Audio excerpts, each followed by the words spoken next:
Hey y'all, it's KBR Sports, the best sports talk show of your 24-hour day. I'm your host, Brendan Nabin, with my two co-hosts. With my co-host to my left, Rashad Pennell, and my co-host to my right, Kyler Lewis. We're coming to you on WODU Studios, the best in college radio. How y'all gentlemen doing today? Y'all having a good day so far, man? Let me know how y'all feeling. Kyler, let's start with you. How you feeling today, bro? I'm doing good. Just got out of class. Almost fell asleep, but it was good. It was good. Got a little. Bro, you can't keep almost nearly falling asleep in class, man. This is what I mean, you're paying it's for. Almost nearly falling asleep. No, but this is what you're paying. Focusing. Yeah, you're not paying attention to anything. It's just that my eyes close every 2 or 3 seconds. Oh, okay. I guess. How about you, Rashad? How you feeling? You know, these 6 a.m. shifts getting to me. I already told you about my morning going to work. Yeah, got me all discombobulated, man. We go. We ready to talk some sports. Rashad seems like he's gone through some things. On his I tell you, there's something behind me, bro. Something was behind me. Something was behind me, yo. Call it. All the street lights went out. I was skating. Everything just dropped off. Chill. I turned around. There was a shadow figure behind me, and I was out. I was moving like I was on a car or something. I was out. Well, guys, we got a good amount of topics for y'all today. We're gonna get into talking about the NBA trade deadline, of course. Seeing who's gonna be moved around, everything because the deadline's tomorrow at 3 p.m. Eastern time. So we're gonna get into that. Also, we're gonna talk about the Peyton Manning sexual assault scandal, because it seems like that's all everybody's been concerned about for the past week or so.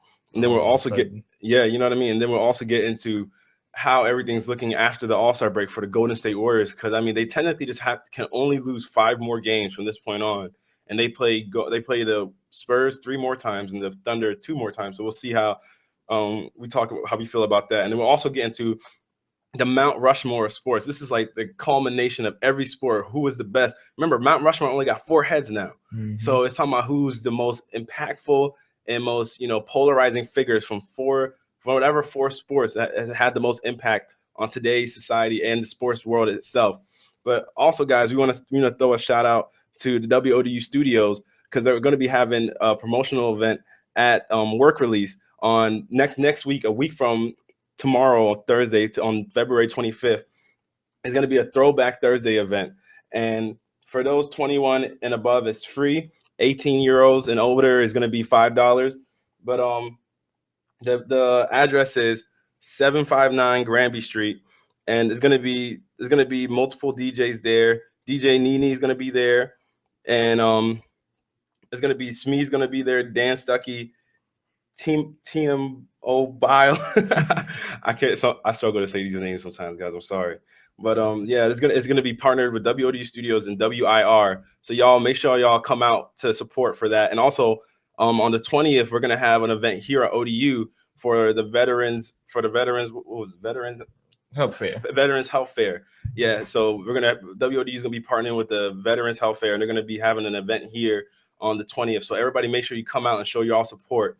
All right, it's going to be a great event, and just the same thing with the Work Release event next week. It's going to be great. But to get it off to kick it, well, also you can listen to us on the Rabble app. There you go. Yeah, and we'll also be our podcast will be saved to iTunes, so you can listen to them later.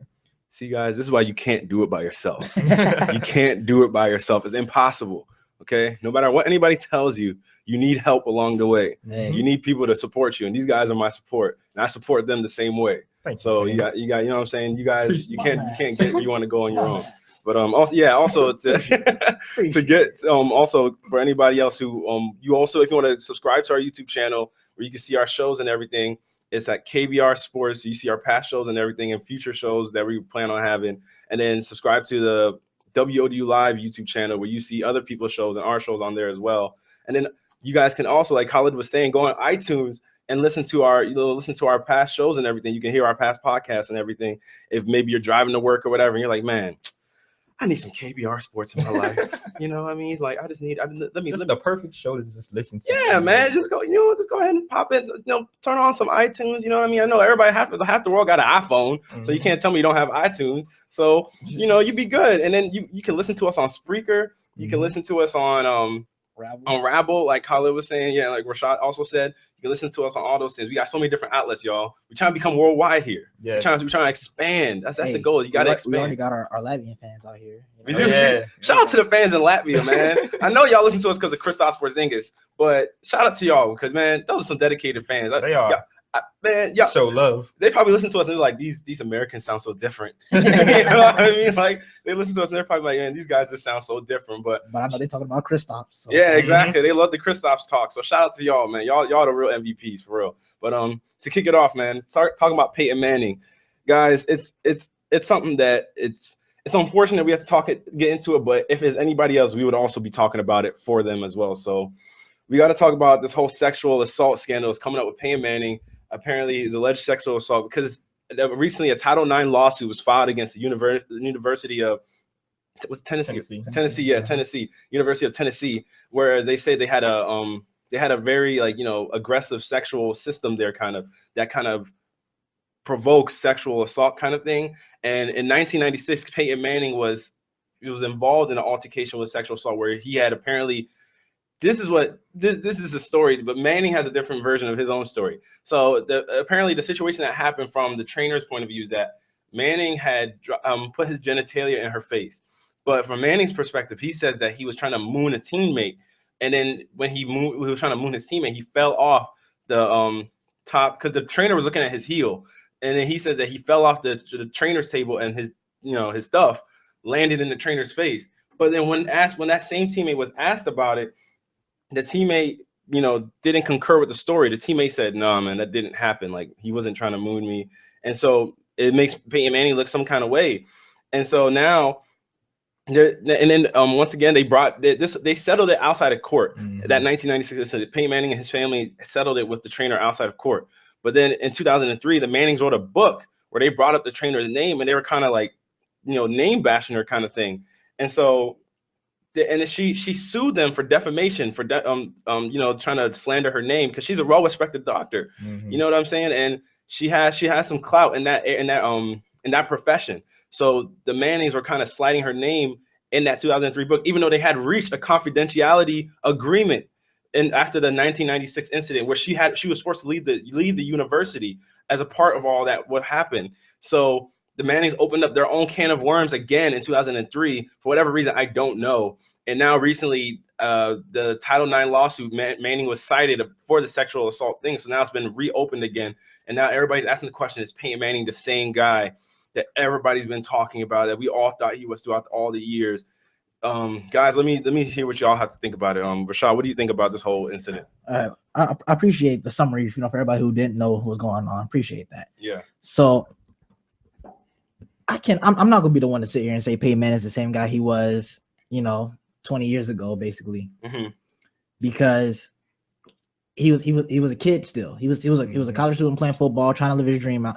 Yeah, he came from a family with athletes in it who had a dad who already played professionally and everything like that. So I'm saying there's a higher standard set for you there. But for people who are saying that Peyton Manning's not the same Peyton Manning because he did this 20 years ago. I'm just like, well, yeah, it was wrong. Yeah, that's why his name being brought back up. But is it going to do anything to his career? Kind of what I'm trying to say. Mm-hmm. People are going to be looking at him like, well, his career's tainted now because of his incident happened in college. Well, if that's the case, then there's a lot of people in college who have tainted careers, basically, Yeah. So the settlement's been agreed. I don't know potentially what's going to happen to Peyton Manning, if anything involving this case. But for people to sit there and say like, oh, I can't look at Peyton Manning the same anymore because the genitalia fell in the girl's face or something like that, I'm like, what? Yeah. I'm like, but if people, I mean, because it was more kept down when he was at Tennessee. Mm-hmm. It wasn't like big news and everything like that. But in 2003, it became big news, like we said, when the family brought it up. Yeah. So it's not like people didn't know about it then. So, I mean, I feel like it's just reoccurring. Kind of, people say history repeats itself. It's just reoccurring. It's just like we dealt with it one time, we dealt with it twice. Now we have to deal with it a third time. So, just let the man live. 20 years ago. All right, Khalid, what do you think? Like Rashad was saying, the man was young. He was just a junior in college. So that I'm definitely gonna say he's not the same person that he was back then. I mean, he's been the same person that we've known throughout the years, but like back when he was a kid, still immature and still trying to learn what life was about and stuff like that. I wouldn't say it doesn't reflect on the person. Well, it does kind of doesn't reflect on the person he is now. He might have learned from his mistakes though and developed into the Peyton Manning we know. But y'all can't hold that against him like the man he is now, because he was, like you said, he was a kid. It might have been an accident. He said he was mooning the teammate. I don't know why you mooning the teammate while the doctor was checking up on you, but that's a discussion for another day. But yeah, just it doesn't reflect who he is now. I mean, Peyton Manning is still Peyton Manning. It's just odd that they bring this up all of a sudden. Like as soon as he wins last day of winning the Super Bowl, this comes on out. I mean, and his name is the University of Tennessee, and they're like talking about the sexual assault center or whatever. But it's just odd that they just bring this back up from 20 years ago after it's already been settled, and the people said that they weren't going to comment on it. Well, okay, the player's name who actually was the one that Manning said he had mooned that didn't agree with his report was Malcolm Saxon. But just to put that out there so people know who he is. But for y'all, because I get what y'all saying, that it doesn't change who Manning is today. But to your point, Khalid, this isn't just brought up because they won a Super Bowl. I mean, it was it's a lawsuit. So his name was cited in the lawsuit. So this is why it came back up, because not a lot of people knew about it. If you hear most of the people on ESPN, NFL Network, NFL Live, whatever, a lot of people said they didn't even know about this. And that's the question they're asking. They're like, why didn't we know about it? Because we're talking about Peyton Manning's the same guy, but why that didn't stop? This hasn't stopped people from chastising Cam Newton for his incident at Florida with the laptops. And people still bring that up today. But with Peyton Manning, we haven't heard of this for years. Most of us probably didn't even know this had happened. That's the thing. That's the question a lot of people are asking. And people are asking, why is this happening with Peyton Manning, where it's slipped under the rug? But if you had an incident with Tom Brady from years ago with with Spygate and the Patriots with Spygate, and that's still held against them today. When you hear things about the Deflategate, that's still held against them today. Everybody is quick to call them cheaters and everything. People are quick to bash Cam Newton's personality for the Florida laptop incident when that was years ago as well. And then Peyton Manning's thing, in the case of Peyton Manning, his thing didn't even come to light. Like nobody even knew about it. So people are asking, why didn't that come to light at all? I mean, social media has played a part in it, because Cam Newton's occurrence happened with social media and what it is today. But Peyton Manning's thing is just like it's as if it never even happened. You know what I mean? Because there's people that will bring up Ray Lewis's issues with that whole murder case and everything like that. There are people that bring that up. You hear people bring up the stuff. If you want to talk about all these a lot of problem athletes, people bring up so many stuff, but we didn't hear anything about Peyton Manning. And then this comes out, everybody's like, wait, where has this been all this time? It's been 20 excess years essentially, because it was 1996. We're in 2016, and it took a lawsuit. Imagine this lawsuit never was filed. Nobody would have ever heard about it. See, this is where I feel like I have my differences kind of with you on this point, because there is a small group who knew about the Peyton Manning incident, and there's a small group, like I said, who know about the Ray Lewis. I can tell you, there's a lot of people who didn't even know about the Ray Lewis situation. Like they probably still don't even know about it, and so you're like, what? Ray Lewis did what? Stuff like that. I feel like the group that knows, it's more of a targeted certain group of people. So like the Peyton Manning situation, it might be, what I'm saying, like a lot of, like Tennessee locals or anything like that. Like a lot of people from that area may know. And then when you go to like Baltimore, a lot more Baltimore people, and then a lot more NFL people know about Ray Lewis. Kind of like, and it's also like with the Cam Newton thing, times are different. Times are a lot different, like you said, with social media and everything, than they were back then in 1996. So a lot of, like you said, there could probably been a lot of controversial stuff going on back then that just never brought up. Yeah. And because also you got to think about, a lot of these people didn't really have the money Peyton Manning had coming up, because Peyton Manning's father played professionally, and he came from a wealthy family already. So that you have money, like you have power like that to go do like summary judgments to keep it on the low where nobody knows about it. That's the power of summary judgment. Unless you keep everything quietly, which a lot of like celebrity stuff do when they court cases come, they keep it on the low, stuff like that. That's why I kind of feel like it's different.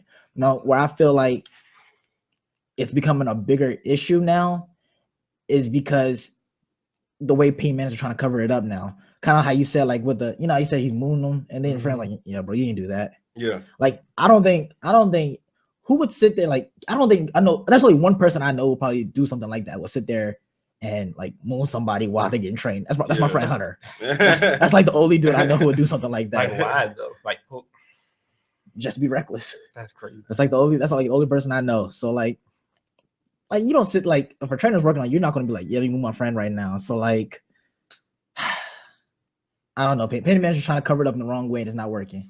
Well, see, here's the thing to what you said about, because a lot of people know about what happened with Ray Lewis. And remember, during that playoff run they were making years ago, when they went on that Super Bowl run, that was brought up again. A lot of people, Adam Schefter himself, this is the dude that lives NFL. If you want to know NFL stuff, you go to Adam Schefter. He didn't even know about the Peyton Manning thing. And it's one of those things that it wasn't even brought up when he was getting drafted. That's the thing when people are talking about. Like, this wasn't even part of his report when he got drafted. So people are saying, why is it that this man, like, his stuff was kept so under wrap? And then it was brought up in 2003 when they put her in the book and they try to, you know, defamate her name, but it was brought up. And think about it, nobody knew about it then. So it was one of those things that they broke the confidentiality thing, and then she sued them in 2003 again, and then it didn't come back up again.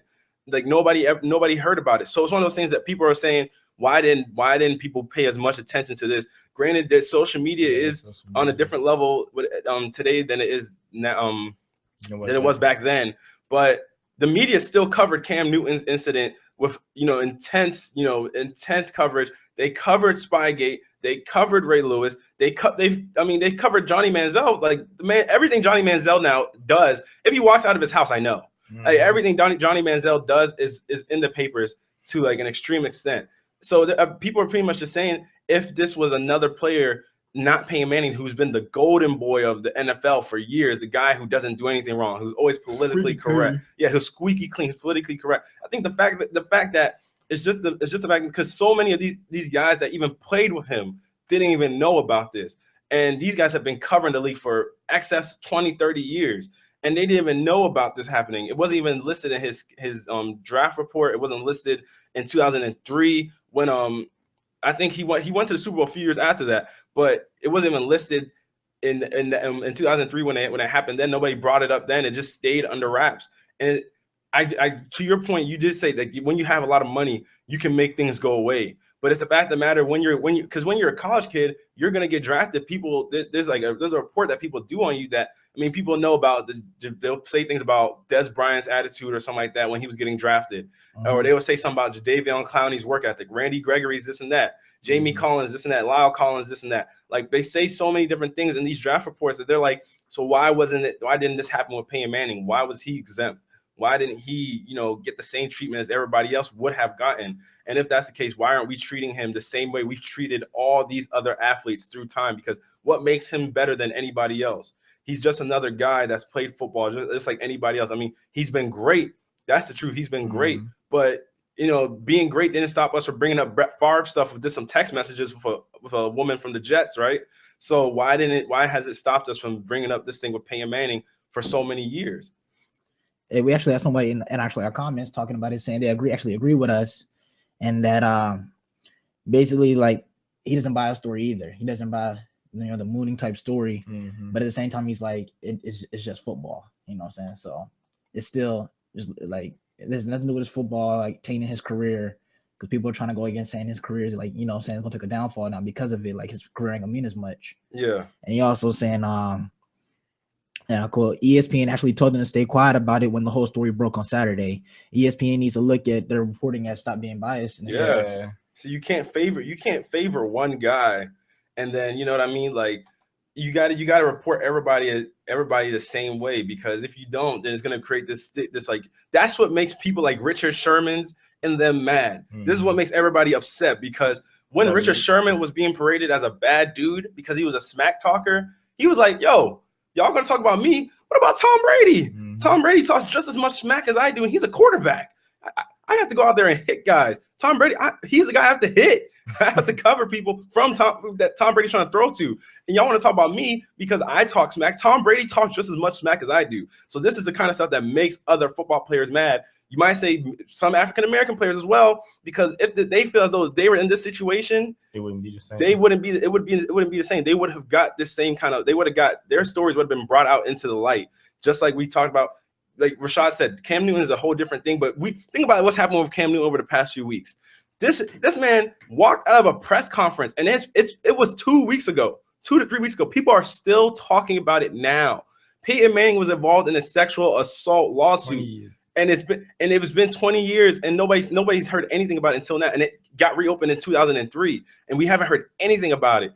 And it took a lawsuit from Tennessee. And granted, sexual assault wasn't as big a deal back in those days as it is now. That's a true testament. You know, the country's made. You know, we've taken great strides in our society that a lot of these issues have become bigger, such as domestic violence and stuff like that. But the fact of the matter is, can we say that if it was another player, this wouldn't have become as big a deal, or would that player not have been the #1 overall pick if it was another player?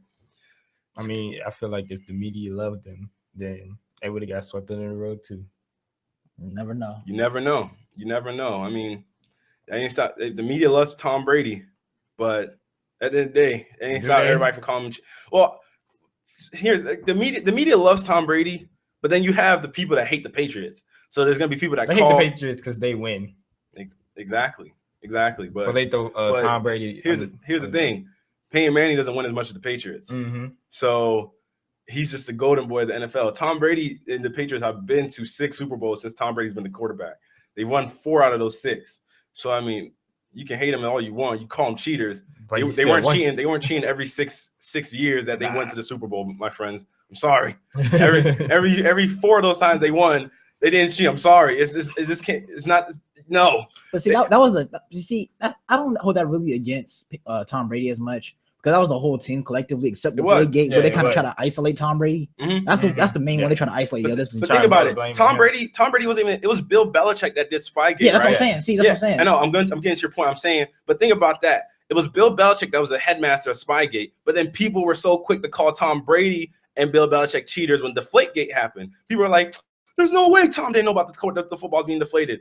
What? So if there was a Peyton Manning, he got the benefit of the doubt. Oh, he's too good to cheat. He could never cheat. Peyton Manning uses. Tom Brady knows exactly how much air is supposed to be in the ball when he gets it. I mean, quarterbacks touch the ball more than anybody. I mean, you get the ball from under the center. You're getting the ball. You're throwing it. Yeah, you know what I'm saying. You're touching the ball a lot. You know what I mean. You hand the ball off to the running back, but it's like people were calling him a cheater just before the facts even came out. And then even when Roger Goodell and their suspension to him got overturned because the NFL said you didn't find conclusive evidence to say that Tom Brady or Bill Belichick knew that the footballs were deflated, people were still saying cheaters anyway. Ask me. They cheat. They're cheating. They cheat anyway. I'm sorry. I guess they cheated when they beat Seattle in the Super Bowl with regular inflated balls, right? Yeah, I guess they cheated then too. I guess they cheated in the second half when they whooped the Colts, huh? They held them scoreless, right? They was lucky. You said the Super Bowl was lucky. Super Bowl was lucky. Hey, oh Lord, you need some. It's not that hard. You run it on the one. You run on the one. Hey, it's not that hard. Hey man, you talk to Pete Carroll about that. Hey, Bill Belichick ain't tripping. He's going like this. Yeah. I've seen so many different videos of people playing Madden where they do it 9 out of 10 times. Oh, that's Madden. It's Marshawn Lynch. Marshawn Lynch is Madden.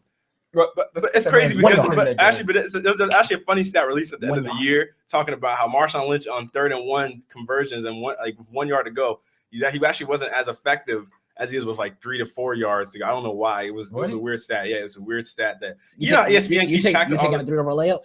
You said what? You taking a 3 over a layup? Nah, man. That's the same thing. That's the same thing. That's the same thing. It's not equated to the same. That's the same thing. No, it's like not. You told me. You said you're not taking 3s over layups. I am. I would have handed the ball off to Marshawn Lynch. I agree with you. I would have handed it off to him. But I'm just telling you the stat that he wasn't. When it came to 3rd and 1 situations, the stats showed he tended to not get the first down. So that was a goal line situation. That was a goal line. You're right. That was a goal line situation in which Beast Mode had just gotten 3 to 4 yards on the last carry. Who knows, man? Who knows? 2 years ago, But hey, all we know. But hey, one play doesn't make the game. It makes that game. Well, it makes that game. Oh, come on, man. No, so the David Tyree catch made the Patriots game 2007. If he didn't make that catch with the Giants won, who knows? Come on, Brady. Who knows? Who knows, guys? Come on. Who knows? Move on. Move on. Come on. I don't know. Move on. No. Don't cite one play. Move on. I don't want to hear it. I'm just saying, man. One play don't make a game, guys. You guys know this. Come on, man. Yes, the players themselves, they'll tell you, man, we lost. You know, we can't blame this on one play. We you know, those 2 plays. They knew it was a play. They knew it was that one play. I'll move on like you guys told me to.